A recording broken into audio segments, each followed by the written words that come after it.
Page number 81, अध्याय 19। 7। हमारे समय से सुव्यवस्थित और सुशासित राज्यों में से फ्रांस का राज्य है। उनमें असंख्य उत्तम विधान मिलते हैं जिन पर राजा की स्वतंत्रता और सुरक्षा निर्भर करती है। इनमें से सर्वप्रथम है कि संसद और उसके अधिकार, क्योंकि जिसने उस पर शासन का विधान बनाया, शासकों की महत्वाकांक्षा तथा उनके अद्वितीय को जानते हुए उनके मुंह में लगाम लगाना आवश्यक बताया, जो उन्होंने संयमित बनाए रखे। और दूसरी ओर भय पर आधारित सामान्य लोगों की संभ्रांत वर्ग के प्रति तिरस्कार भावना को जानते हुए उनको सुरक्षित रखने की दृष्टि से उसने नहीं चाहा कि यह विशेष रूप से राजा का ही उत्तरदायित्व रहे।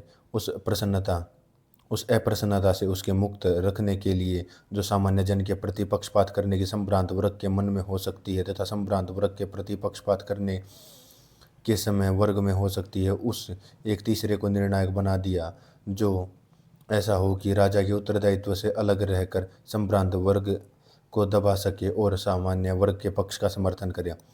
इस व्यवस्था से अधिक अच्छी, अधिक विवेकपूर्ण और कोई नहीं हो सकती, और न राजा और शासन की इससे अधिक सुरक्षा ही रह सकती थी। इससे एक और उल्लेख योग्य निष्कर्ष भी निकाल सकते हैं कि अर्थात राजाओं को उत्तरदायित्व पूर्वक कार्यों की व्यवस्था का भार दूसरों को सौंप देना चाहिए, और जो कृपा और अनुग्रह के संबंध में रखते हैं ऐसे कार्यों को खुद संभालना चाहिए। पुनः मेरा निष्कर्ष है कि राजा को संभ्रांत वर्ग का सम्मान करना चाहिए, किंतु जनता द्वारा उसे अपने को तिरस्कृत नहीं होने देना चाहिए। 8।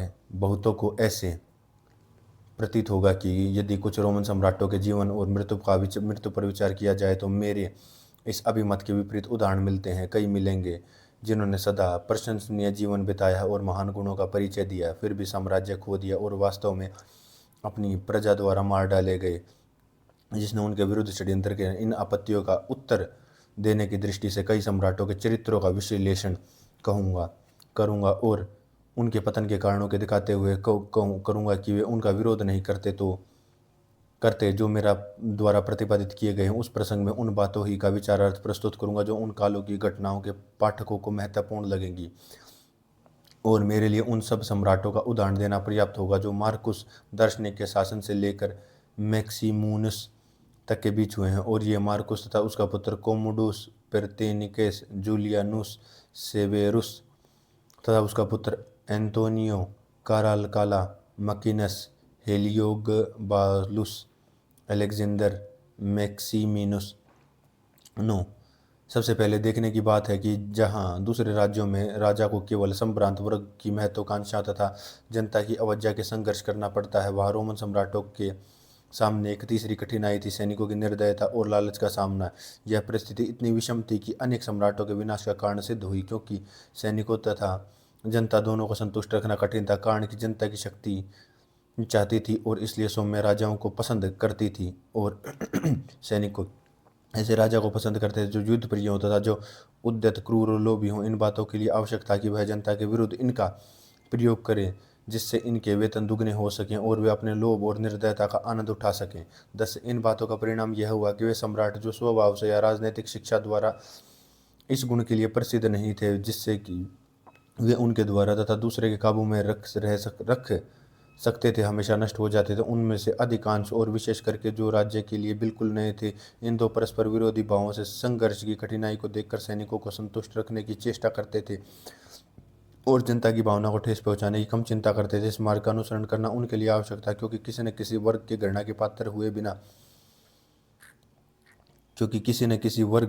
के पात्र हुए बिना राजा नहीं बच सकता।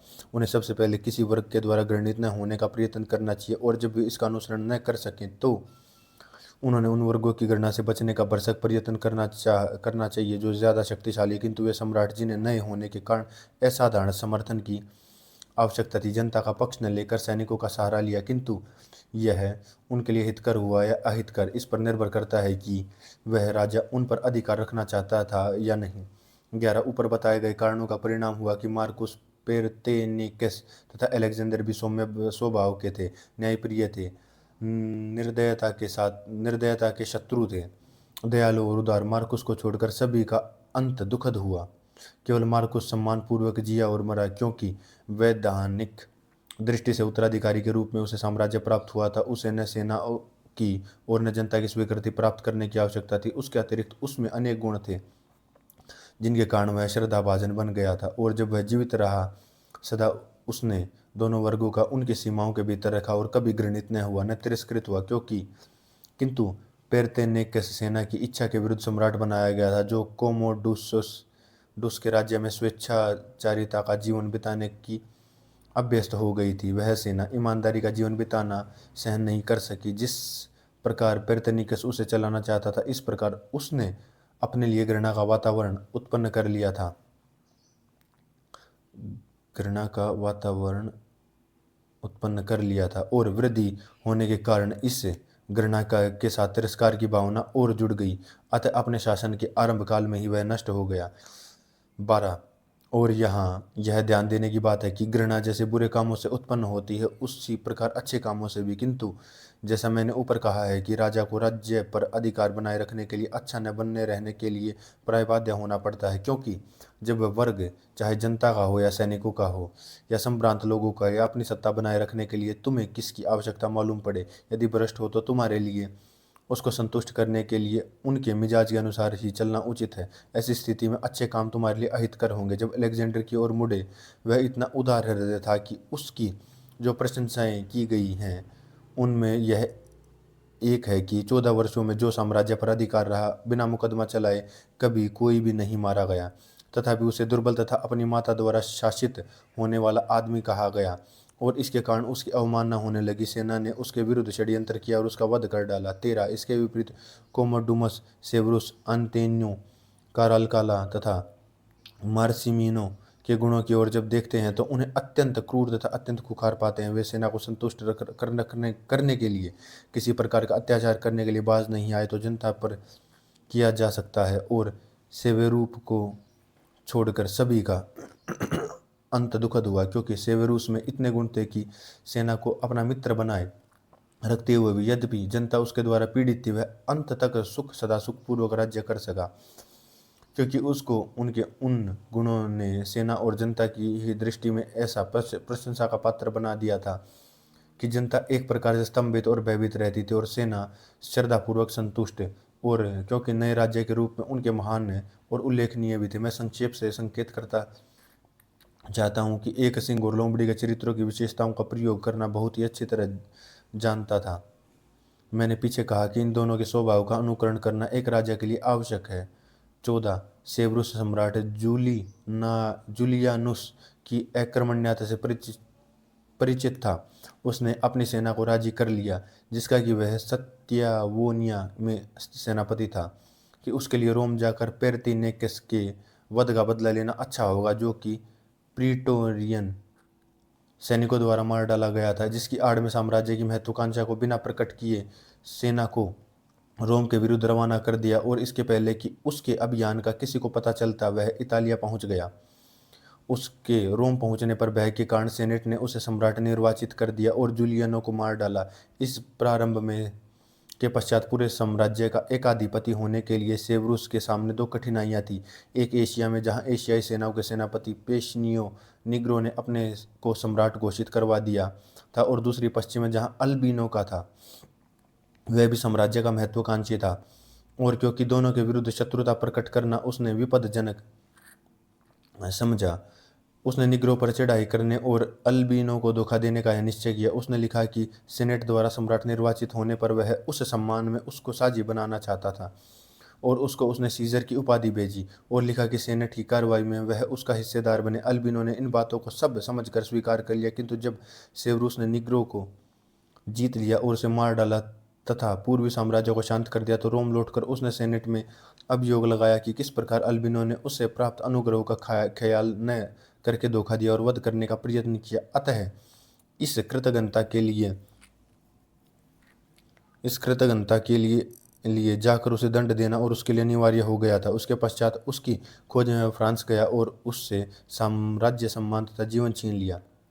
15 अतः जो कोई भी उसके कार्यों की सूक्ष्मता से परीक्षा करेगा, तो उसे एक सिंह की भयानक उग्रता और लोमड़ी की पूर्ण चालाकी तथा ज्ञात होगा कि प्रत्येक व्यक्ति उसके प्रति श्रद्धा तथा भय का भाव रखता था। सेना उसे घृणा नहीं करती थी, और यह देखकर आश्चर्य नहीं होगा कि यद्यपि वह नया व्यक्ति था, तथापि इतने विशाल साम्राज्य पर अधिकार बनाए रख सका, क्योंकि उसके महान यश ने उसकी सदा उस घृणा से रक्षा की। जनता उसकी क्रूरता तथा लूटमार के लिए कल्पना कर सकती थी, किंतु उसका पुत्र एंटोनियो भी इसी तरह महान गुणों से संपन्न था, जिसने उसकी जनता की दृष्टि में प्रशंसनीय तथा सैनिकों का प्रिय बना दिया था, क्योंकि वह युद्ध प्रिय व्यक्ति था। किसी प्रकार के परिश्रम को सहने की अपूर्व क्षमता से युक्त तथा सुस्वादु भोजन तथा सभी अन्य विलासिताओं का तिरस्कार करने वाला था। इन बातों के कारण संपूर्ण सेना का वह प्रिय हो गया था। तथापि उसकी भयानकता तथा क्रूरता ऐसी अमर्यादित तथा अश्रुत पूर्व थी कि यहाँ तक कि असंख्य विशेष अवसरों पर रोम की जनता का बहुसंख्यक भाग समाप्त कर दिया।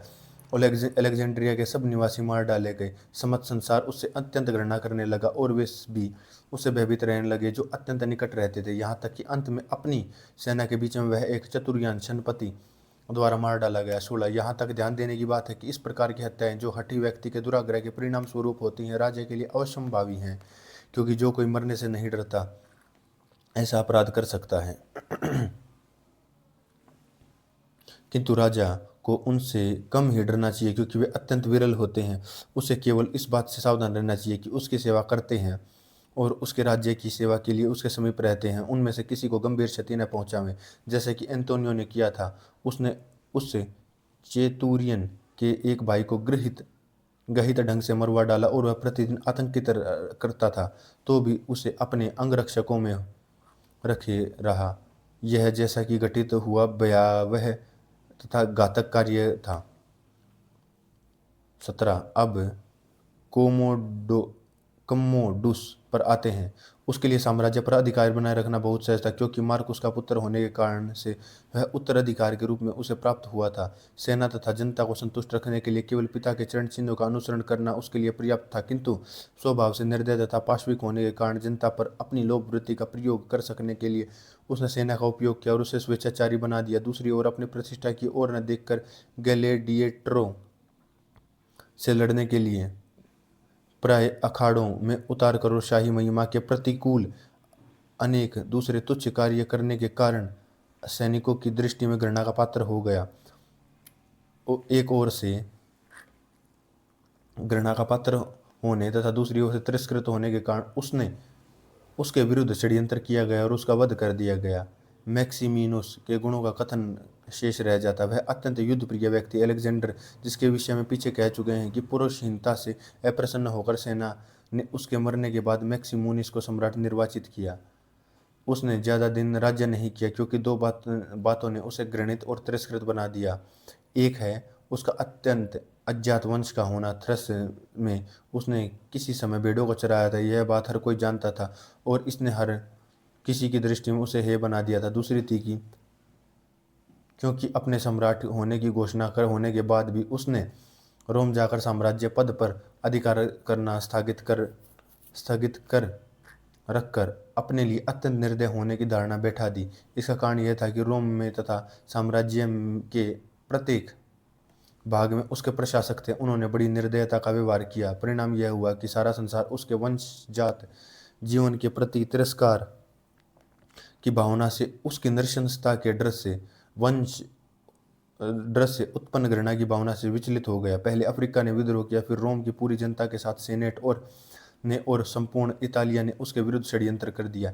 इसमें उसकी अपनी सेना भी मिल गई। वह अक्विलिया पर आक्रमण कर रही थी। उसके परास्त करने में कठिनाई देखकर, उसकी क्रूरता से तंग आकर, उसके कितने शत्रु देखकर उसका भय कम हो गया और उसे मार डाला। 19 मैं न हेलियागेबुलस की, न मैक्निमुस की, न जूलियानुस की चर्चा करना चाहता हूँ। वे सब अत्यंत हेय होने के कारण जल्दी ही समाप्त हो गए, किंतु इस विवेचन के निष्कर्षों पर आना चाहूँगा।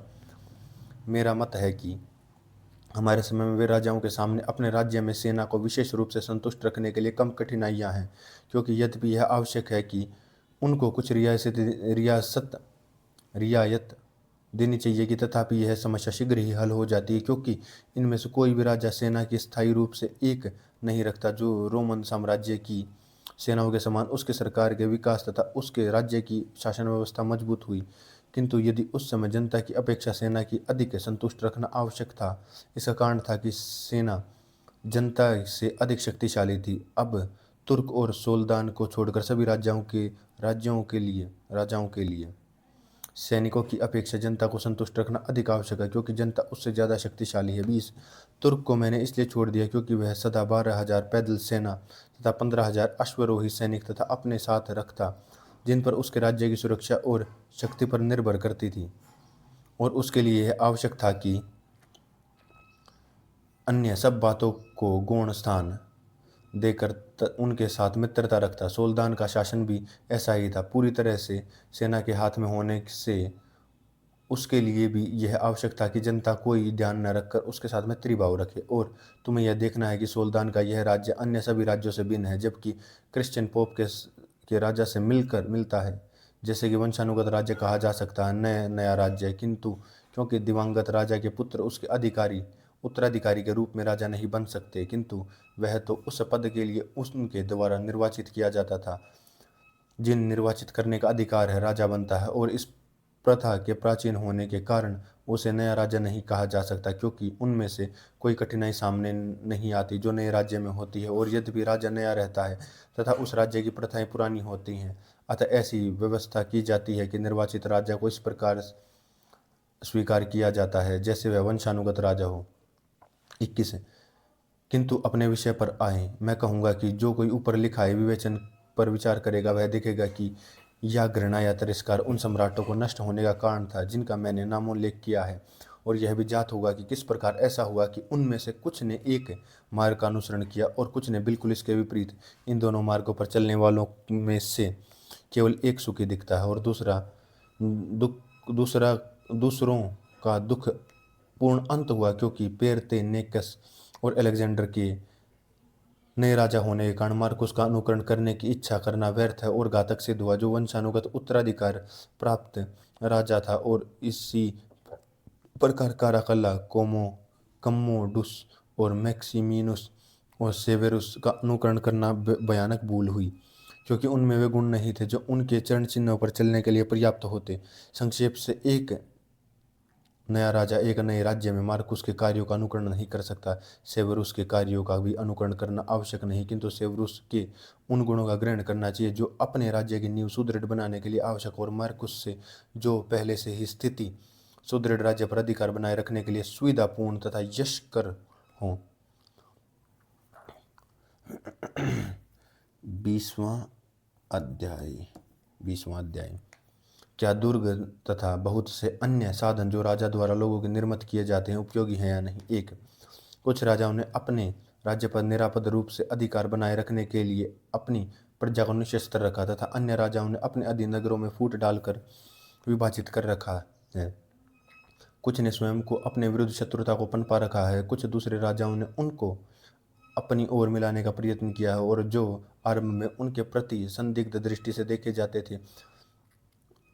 थे, कुछ ने दुर्ग बनवाए हैं और कुछ ने उनको नष्ट करवा डाला। और यद्यपि इन बातों पर निश्चित मत प्रकट नहीं किया जा सकता तब तक कि उन राज्यों की विशेष परिस्थिति पर ध्यान न दें जब इनमें से किसी साधन का राज्य के लिए उपयोग किया गया हो। तथापि मैं ऐसे विस्तार से चर्चा करूंगा जितना कि विषय के लिए आवश्यक है। तो ऐसा कभी नहीं हुआ कि किसी राज्य ने अपनी प्रजा को निशस्त्र रखा हो। इसके विपरीत जब उन्हें निशस्त्र पाया तो उन्हें सदा अस्त्र शस्त्रों से सुसज्जित किया गया, क्योंकि उन्हें शस्त्र सज्जित करने से वे शस्त्र तुम्हारे हो जाते हैं, वे तुम्हारे वफादार हो जाते हैं जो तुम पर संदेह करते हैं, और जो वफादार थे वे वफादारी बनाए रखते हैं, और जो तुम्हारी प्रजा तुम्हारी साझेदारी बन जाती है। और क्योंकि संपूर्ण प्रजा को अस्त्र शस्त्रों से सुसज्जित नहीं किया जा सकता, जब वे लाभान्वित होते हैं जिन्हें तुमने अस्त्रों से लैस किया है, तो बाकी के साथ अधिक दृढ़ता से व्यवहार किया जा सकता है। और दूसरों की तुलना में अपने प्रति किए हुए व्यवहार भेद को जब वे देखते हैं तो कृतज्ञता के भाव से तुमसे बंध जाते हैं। अन्य दूसरे यह समझकर तुम्हें क्षमा कर देते हैं कि जो अधिक संकटों और अधिक उत्तरदायित्वों को वहन करते हैं वे बड़े पुरस्कार भी मिलने चाहिए। किंतु जब तुम्हें उन्हें निरशस्त्र कर देते हो, तुम उन्हें अप्रसन्न करना शुरू कर देते हो या दिखलाने लगते हो कि तुम उनमें विश्वास नहीं करते, या तो भय के कारण या कम विश्वास के कारण। इन दोनों में से प्रत्येक धारणा में तुम्हारे प्रति घृणा का भाव निहित है, और चूंकि तुम निरशस्त्र रहकर टिक नहीं सकते, अतः भाड़े की सेना रखना तुम्हारे लिए सुविधाजनक होगा। यह किन विशेषताओं से युक्त होता है यह पीछे कहा जा चुका है। जब यह अच्छी हो तो यह कितनी इतनी अधिक संख्या से नहीं, नहीं रखी जा सकती कि वह शक्तिशाली शत्रुओं तथा प्रजा से तुम्हारी रक्षा कर सके जिस पर तुम्हारा विश्वास नहीं है। 3 अतएव जैसा मैं कह चुका हूँ, नए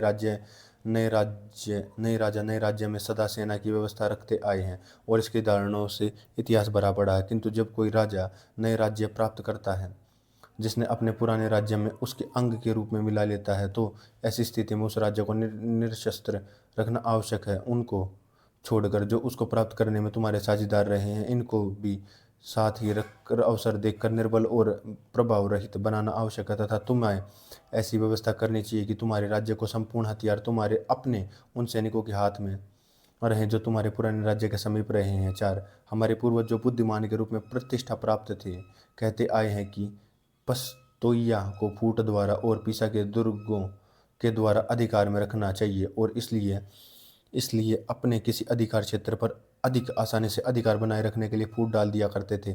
उन दिनों तक इतालिया किसी सीमा तक संतुलित था। इस मार्ग का अनुसरण करना उचित हो सकता था, किंतु मैं नहीं समझा कि आज के युग में नीति के रूप में उसे स्वीकार किया जा सकता है, क्योंकि मैं नहीं मानता कि जानबूझकर डाली गई फूट किसी प्रकार का भला कर सकते। इसके विपरीत यह अवश्यंभावी है कि जब शत्रु समीप आ जाता है तो विभाजित नगर तुरंत हाथ से निकल जाते, क्योंकि हमेशा दुर्बल पक्ष बाहरी शक्ति आक्रामक से मिल जाएगा और दूसरा अकेला खड़ा नहीं रह सकेगा। 5 मैं समझता हूँ कि वेनिस वासियों ने ऊपरलिखित कारणों से प्रेरित होकर अपने अधीन नगरों में गुलेफ और गेबियोलान दलों को उकसाया और यद्यपि उनमें आपस में खून खराबी की नौबत नहीं आने दी, तथापि आपस में द्वेष पाया गया, जिससे ये नागरिक अपने उन आपसी कलहों में व्यस्त रहे और उनके विरुद्ध कभी एक न हो सके।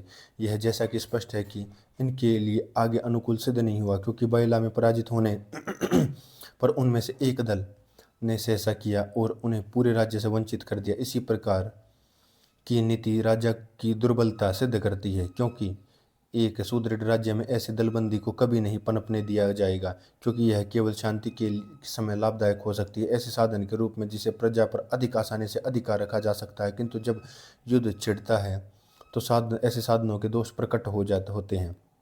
6 निसंदेह राजा तभी महान होते हैं जब वे कठिनाइयों और विरोधों पर जो उनके सामने आते हैं विजय पा लेते हैं और बढ़कर भाग्य जब किसी नए राज्य को बड़ा बनाना चाहता है तो पुश्तैनी राज्य की अपेक्षा यश पाने की अधिकता अवश्य होती है।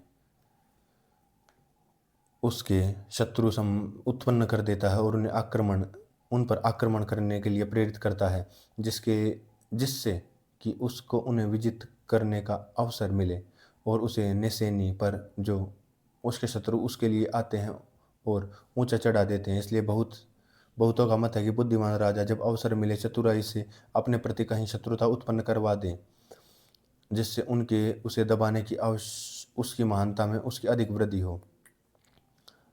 7 राजाओं ने और विशेष रूप से उन्होंने जो नए थे उन लोगों को अधिक विश्वासी और अधिक उपयोगी पाया जो उनके राज्य के आरंभ में संदेह की दृष्टि से देखे जाते थे, उनकी अपेक्षा जो प्रारंभ में विश्वासी थे। पेंडोल्फो, पेचुची सिएना के राजा ने अपने राज्य का शासन दूसरों की अपेक्षा उनकी सहायता से अधिक चला जो संदेह की दृष्टि से देखे गए थे, किंतु इस विषय में अधिक विस्तार से नहीं कहा जा सकता क्योंकि परिस्थितियों के अनुसार उसका रूप बदलता रहता है। केवल इतना कहूँगा कि वे लोग जो किसी राज्य के प्रारंभ में विरोधी रहे, जो इस प्रकार के हैं जिन्हें अपना जीवन जीने के लिए सहारे की जरूरत है, राजा बड़े ही आसानी से उन्हें अपनी ओर मिला सकता है और वे विश्वासपूर्वक उसकी सेवा करने को अधिकाधिक बाध्य होते हैं, क्योंकि वे जानते हैं कि उनके लिए अपने कार्यों द्वारा उस दुर्भावना को मिटा देना आवश्यक है जो उनके प्रति राजा के मन में थी, और इस प्रकार राजा सदा उन लोगों की अपेक्षा उनसे अधिक सहायता पा सकता है जो अत्यधिक सुरक्षित स्थिति में उनके सेवा में रहते हैं और उसके कार्यों की अवहेलना कर रहे हैं। 8 और चूंकि विषय के लिए आवश्यक है कि अतः उन राजाओं को उन्होंने हाल ही में ही नया राज्य और उनके निवासियों की सहायता से प्राप्त किया है, यह स्मरण कराए बिना मैं नहीं रह सकता कि उन्हें भली बात इस पर विचार करना चाहिए कि जिन्होंने उस पर कृपा की है वे कृपा करने के लिए किन कारणों के लिए प्रेरित हुए हैं, और यदि उनके राजाओं के प्रति उनमें सहज अनुराग नहीं है तो नहीं हो किंतु केवल इसलिए प्रेरित हों कि पूर्व शासन से संतुष्ट नहीं थे, तो उनको मित्र बनाए रख सकने में कठिन प्रयत्न तथा भारी कठिनाई होगी, क्योंकि यह असंभव होगा कि वह उन्हें संतुष्ट रख सके। प्राचीन तथा आधुनिक युगों के तथ्यों से लेकर उदाहरणों की सहायता से अच्छी तरह इसके कारणों की परीक्षा पर प्रतीत होगा कि उन व्यक्तियों की मित्रता प्राप्त करना कहीं अधिक आसान है जो पूर्ण राज्य से संतुष्ट थे, तथा इसीलिए उसके शत्रु थे उनकी अपेक्षा जो पूर्व राज्य से असंतुष्ट होने के कारण उसके मित्र बन गए और उस पर राज्य अधिकार प्राप्त करने की सहायता की। 9, अपने राज्य पर सुदृढ़ अधिकार रख सकने की दृष्टि से राजाओं का दुर्ग निर्माण करना सामान्य प्रथा है। वे उनके लिए अंकुश और अवरोध हैं जो उनके विरुद्ध षड्यंत्र करना चाहते थे, तथा आकस्मिक आक्रमण से बचने के लिए सुनिश्चित आश्रय स्थल। मैं इस प्रथा का समर्थन करता हूँ क्योंकि प्राचीन काल में इसका अनुसरण होता आया है। तथापि हमारे युग में श्रीमान निकोलो वितेली की चित्रा दी कैस्टेलो में उस राज्य पर अधिकार बनाए रखने की दृष्टि से 2 दुर्ग नष्ट करते देखा गया है।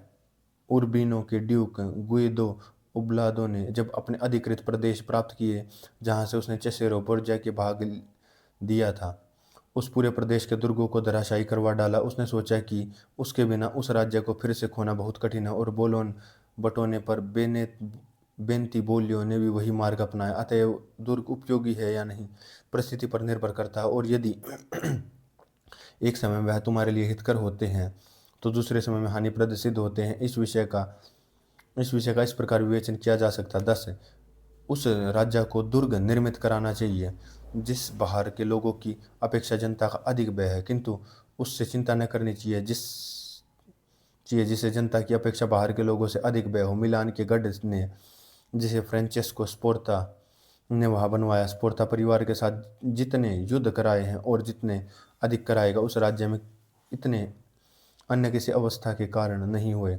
अतः सर्वोत्तम दुर्ग अपनी जनता के द्वारा घृणित न होना, क्योंकि तुम्हारे पास दुर्ग भी हो और जनता तुम्हारे प्रति घृणा का भाव रखती हो तो वे तुम्हें नहीं बचा सकते, क्योंकि जब जनता हथियार उठा लेती है तो उसके सहायता के लिए आगे आने वाले बाहर के लोगों की कमी नहीं रहती। हमारे समय में ऐसा नहीं दिखता।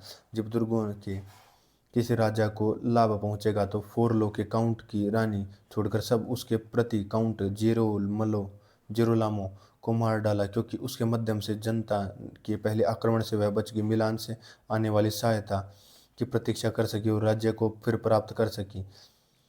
समय ऐसा था कि बाहर से कोई जनता की सहायता के लिए नहीं आ सका, किंतु बाद में जब चारसरे बोर्जा ने आक्रमण किया और उसकी जनता तो उसके प्रति शत्रुतापूर्ण थी, आक्रमणकारी से मिल गई, तो दुर्ग उसके काम का सिद्ध नहीं हुआ। अतः इस स्थिति में तथा पहले उसके लिए दुर्गों की अपेक्षा उसका जनता द्वारा घृणित न होना अधिक सुरक्षित हुआ। इन सब बातों पर विचार करने के पश्चात मैं उसकी प्रशंसा करूंगा जो दुर्ग बनवाता है और जो दुर्ग नहीं बनवाता, और उसको दोषी ठहराऊंगा जो दुर्गों पर भरोसा करके जनता द्वारा घृणित होने को कम महत्व देता है। 21वां अध्याय राजा को कैसा व्यवहार करना चाहिए जिससे सम्मानित हो सके। 1, कोई बात राजा को इतनी सम्मानित नहीं बनाती जितना महान अभियान या अपनी क्षमता को अद्वितीय उदाहरण प्रस्तुत करना। हमारे सम्मुख हमारे समय में स्पेन का वर्तमान राजा फेर्नांडो दा अरागोन का फर्डिनेंड है। उसे एक प्रकार से नया राजा कहा जा सकता है, क्योंकि एक दुर्बल राजा से यश और गौरव के फलस्वरूप ईसाई जगत में अग्रगण्य हो गया, और यदि उसके कार्यों पर विचार करें तो उन सबको महानतम पाएंगे। कुछ तो असाधारण प्रतीत होंगे। उसने अपने राज्य के आरंभ में ग्रानता पर आक्रमण किया और वह अभियान उसके राज्य में नींव सिद्ध हुआ। पहले हस्तक्षेप किए जाने की आकांक्षा से मुक्त होकर युद्ध मधुर गति से चलाया। कास्तिलिया के रईसों के ध्यान में उसमें लगाए रहा, उनका ध्यान उस लड़ाई पर ही रहा और परिणाम स्वरूप संभव परिवर्तनों पर उन्होंने ध्यान नहीं दिया। इसी बीच में उसने यश अर्जित कर लिया हो तथा उनके ऊपर प्रभुत्व जमा लिया जिसका उन्हें भान नहीं हुआ। गिरजा और जनता के धन से उसने सेना को मजबूत किया और उस लंबी लड़ाई में अपने सैनिक संगठन को सुदृढ़ बनाया जिसने पीछे से सम्मानित किया। इसके अतिरिक्त बड़े अभियानों का उत्तरदायित्व ले सकने की दृष्टि से धर्म का सहारा लेते हुए धार्मिक नृशंसता की ओर मुड़ा। अपने राज्य से उसने मूर लोगों की लूटपाट करके उनका सफाया कर दिया। इस अभियान से बढ़कर दुखद तथा असाधारण घटना नहीं मिल सकती। किसी आडंबर की ओट में उसने अफ्रीका पर दावा बोला, इटली पर आक्रमण किया और अंत में फ्रांस पर चढ़ाई की। इस प्रकार वह महान अभियानों की योजना बनाने तथा उन्हें क्रियान्वित करने में सदा व्यस्त रहा। ये कार्य जनता के मन को प्रशंसा और द्विधा में डाल रहे थे। वह अभियानों के परिणामों में उलझी रही। उसके ये अभियान इस प्रकार के बाद एक घटित हुए कि इस बीच लोगों को शांतिपूर्वक उनके विरुद्ध सोचने तथा कार्य कर सकने का समय नहीं मिला। तो फिर देश की भीतरी राजनीति के संचालन के अप्रतिम उदाहरण प्रस्तुत करना राजा के लिए बहुत लाभप्रद सिद्ध हुआ। वैसे ही श्रीमान बेर्नाबो दी मिलानो के संबंध में प्रचलित है। नागरिक जीवन में यदि कोई असाधारण कार्य करता तो वह चाहे भला ही बुरा हो, जैसे अवसर मिलता उसे पुरस्कृत करने या दंड देने का ऐसा मार्ग अपनाता कि उसकी विस्तार से चर्चा हुए बिना नहीं रहती। और सर्वोपरि राजा ऐसा प्रयत्न होना चाहिए कि उसको अपना प्रत्येक कार्य उसे परम बुद्धिमान तथा महान पुरुष होने का यश प्रदान करे। 3 और राजा का सम्मान होता है, वह सच्चा मित्र या सच्चा शत्रु होता है, अर्थात जब वह बिना किसी संकोच के किसी एक पक्ष में तथा दूसरे के विरुद्ध अपने को स्पष्ट रूप से घोषित कर देता। तटस्थ रहने की अपेक्षा यह हमेशा अधिक उपयोगी सिद्ध होता है, क्योंकि मान लो तुम्हारा 2 शक्तिशाली पड़ोसी आपस में लड़ते हैं, उनमें से 2 जो एक जीतेगा, तो हो सकता है कि जीतने वाले तुम में से भयभीत हों या नहीं। इन दोनों में से किसी एक के पक्ष में अपने को घोषित करके अच्छी तरह युद्ध करना तुम्हारे लिए ज़्यादा हितकर होगा, क्योंकि पहली स्थिति में यदि तुम अपने को स्पष्ट नहीं करते तो जो जीतेगा सदा उसके शिकार बने रहोगे, और जो विजित हुआ है उसे इससे हर्ष और संतोष होगा। जो तुम्हारे पास न ऐसा कोई कारण है, न ऐसा कोई बात होगी तुम्हारी रक्षा कर सके या जिसे तुम्हें कोई पक्ष स्वीकार कर सके, क्योंकि जो जीतता वह संदिग्ध मित्र नहीं चाहता जो कठिन समय में उसकी सहायता नहीं कर सके। जो हारता है वह तुम ही नहीं चाहेगा, क्योंकि तुमने हथियार लेकर विपत्ति में उसका साथ नहीं देना चाहा। 4 रोमन लोगों के मार भगाने के बाद एतोलियनों के आग्रह पर एपिटोकस ग्रीस आया। एंटियोकस ने एकाइनस के पास, जो रोमनों के मित्र थे, यह कहने के लिए दूत भेजे कि वे तटस्थ रहे, और दूसरी ओर रोमन लोग अपने साथ लड़ने के लिए उन्हें हथियार उठाने के लिए राजी कर रहे थे। एकिइनस की परिषद में इस विषय पर चर्चा हुई, जहां एंटिओकस का प्रतिनिधि उन्हें तटस्थ रहने के लिए समझ रहा था। रोमन प्रतिनिधि ने इसका उत्तर इस प्रकार दिया कि तुम्हारे राज्य के लिए जिस मार्ग को अत्यंत हितकर और सर्वोत्तम बताया जा रहा है, अर्थात तुम्हारी लड़ाई में किसी प्रकार का भाग न लेना, उससे अहितकर तुम्हारे लिए और कुछ नहीं है, क्योंकि तटस्थ रहने से न तुम्हें कृपा प्राप्त होगी न यश, केवल विजेता के पुरस्कार बनोगे। 5 और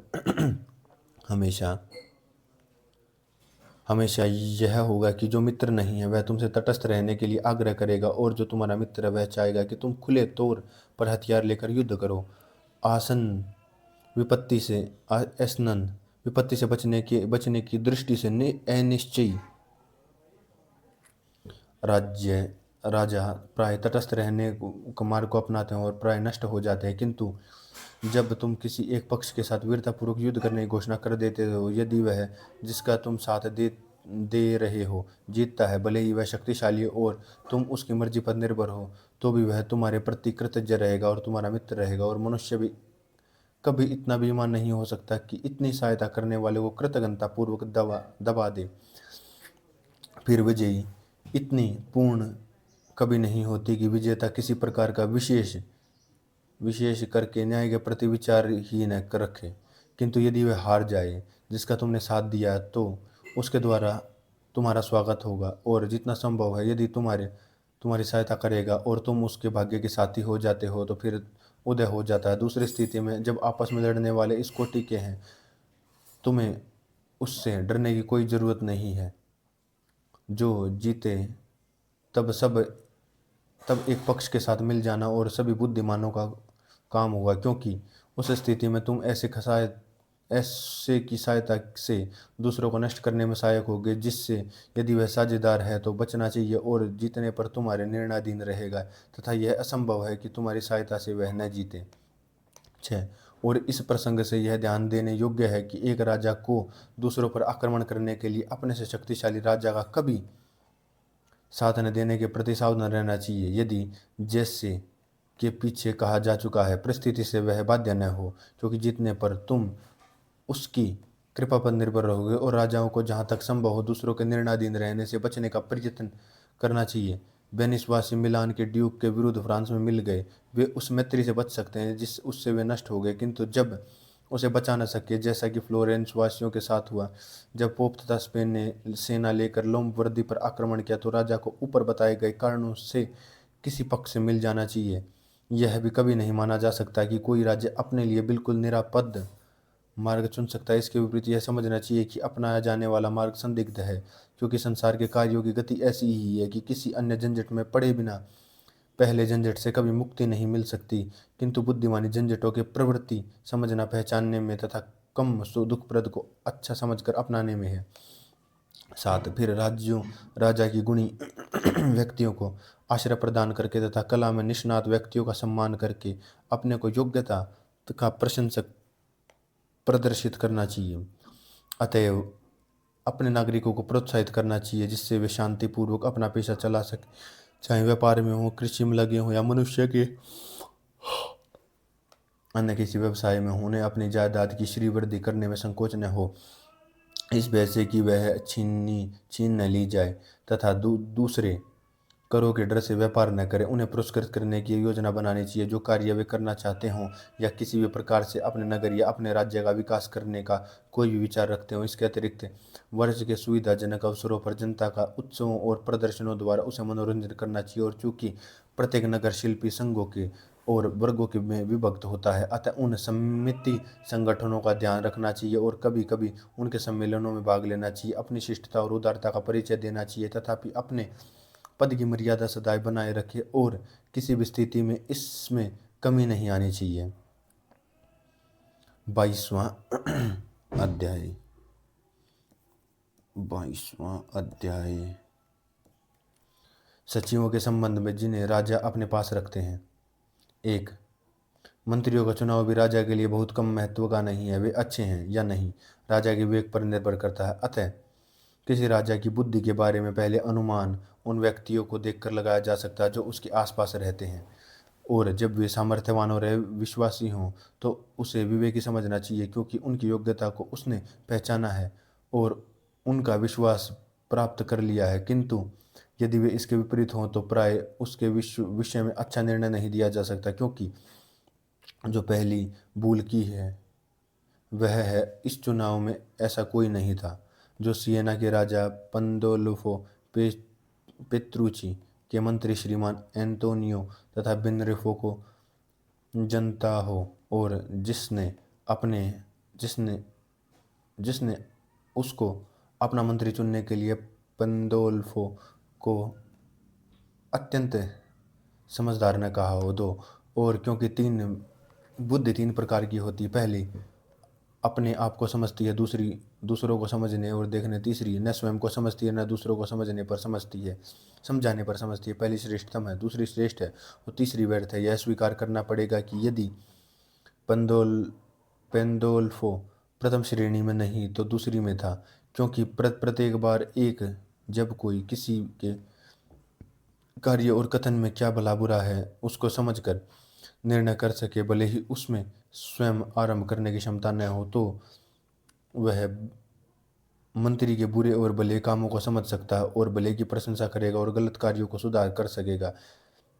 मंत्री उसे धोखा देने की आशा नहीं कर सकता और अपने विश्वास को पात्र बना रखेगा। 3। किंतु राजा मंत्री को कैसे समझ सकता है, इसका यह विधान तो कभी गलत नहीं हो सकता। जब तुम देखो कि मंत्री तुम्हारी अपेक्षा अपने लिए अधिक सोचता है और सब कामों में अपना हित सामने रखता है, ऐसा व्यक्ति कभी अच्छा मंत्री नहीं हो सकता। तुम्हें उस पर विश्वास कभी नहीं करना चाहिए, क्योंकि जिसने हाथ में दूसरे का राज्य हो उसे अपने स्वार्थ की बात कभी नहीं सोचनी चाहिए, किंतु सदा राजा के विषय में सोचना चाहिए, और उसे कभी ऐसी बात का स्मरण नहीं करना चाहिए जिसका उसे संबंध न हो। दूसरी ओर अपने मंत्री को विश्वासी बनाए रखने के लिए राजा को मंत्री का ख्याल रखना चाहिए, सम्मानित करके, उसके धन संपन्न करके, अपने प्रति उसे आभारी बनाकर, सम्मानित और कार्यों में उससे साझेदार बनाकर, जिससे वह समझे कि उसके राजा बिन वह नहीं रह सकता, तथा उसे इतना सम्मान दो कि वह उसे और सम्मानों की इच्छा न रहे, इतना धन दो कि वह धन संपत्ति की उसे चाह न रहे, और इतना उत्तरदायित्व कि उसे उनके कम कर दिए जाने का भय रहे। जब तक मंत्री और राजा ऐसी स्थिति में रहते हैं तो दूसरे का विश्वास कर सकते हैं, और जब इसके विपरीत स्थिति में जाते हैं तो अंत के लिए या दूसरे के लिए घातक होगा।